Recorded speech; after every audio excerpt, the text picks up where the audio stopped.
ये ऋषिकेश है, इसी को हिमालय कहते हैं। यहाँ झरने या नदियाँ, एक शुद्ध खुली हवा, फ्रेश ऑक्सीजन, ऋषियों की पावन धरती।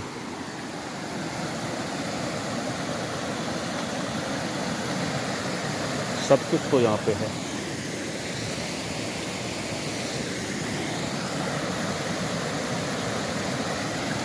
लेकिन बढ़ती हुई भीड़ यहाँ की सुंदरता को खराब कर रही है प्रतिदिन।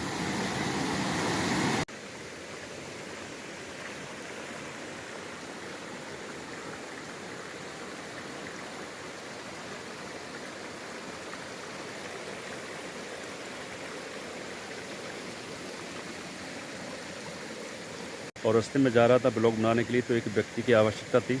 हमारे परम मित्र सुदामा जी मिले। ये बड़े संत स्वभाव के और पश्चिम बंगाल के रहने वाले, और पूरा दिन ये जंगल में ही साधना करते रहते हैं। तो इन्हें मैंने संग लिया कि आज सुदामा जी थोड़ा सपोर्ट करेंगे।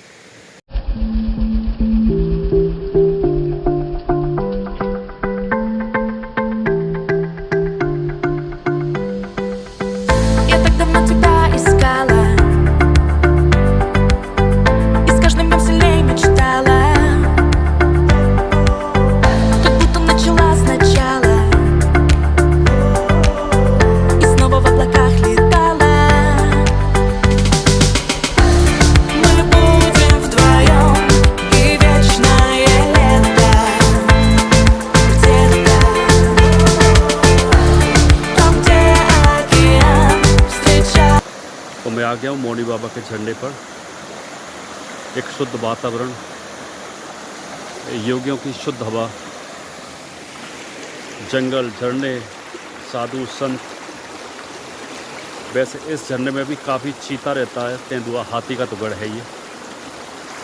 और पीछे इतना सुंदर झरना, ये हमें एहसास दिला रहा है कि हमारा जीवन भी पानी की तरह बहता हुआ जा रहा है। लाखों वर्षों से हिमालय जननी रही है योगियों की, ऋषियों की, मुनियों की।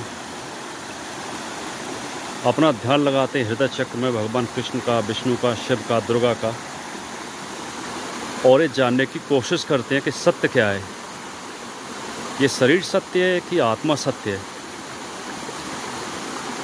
इसीलिए ऐसे योगी महापुरुषों ने हिमालय को चुना और ब्रह्म की शक्तियों को पहचाना, ब्रह्म की शक्तियों को अपनाया और ब्रह्म जैसे बने और परम धाम को गए।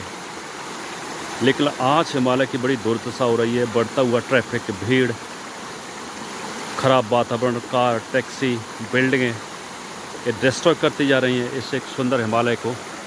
जब हिमालय ही नहीं रहेगा तो जीवन खत्म हो जाएगा, ग्लेशियर खत्म हो जाएंगे, पानी की बड़ी भारी कमी आएगी। जो योगियों ने जीवन में अपनाया, हमें उनसे सीखना चाहिए। हमें सुंदर प्रकृति की रक्षा करनी चाहिए। इन झरनों की, गंगा की, वायु की, पेड़ों की, पहाड़ों की हमें रक्षा करनी चाहिए।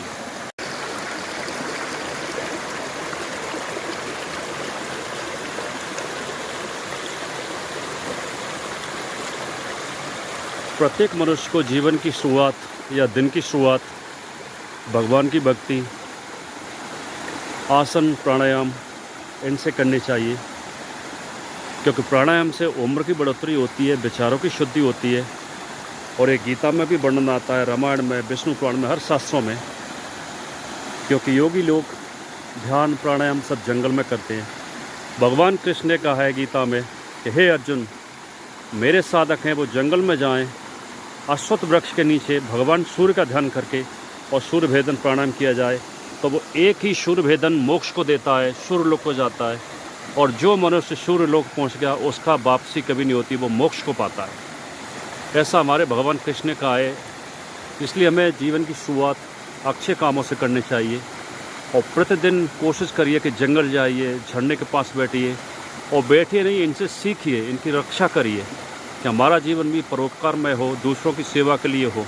जैसे झरने, नदी, पवन, सब लोग दूसरों की सेवा कर रहे हैं, हमें वो सीखना चाहिए।